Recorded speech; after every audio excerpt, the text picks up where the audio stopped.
Hi guys, டேஸ்டான சுவையான ரத்த பொரியல் தான் இன்றைக்கி பார்க்க போகிறோம்.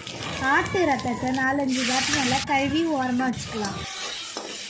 அதுக்கு ஒரு வானலில் எண்ணெய் ஊற்றி பெருஞ்சீரகம் போட்டுக்கலாம்.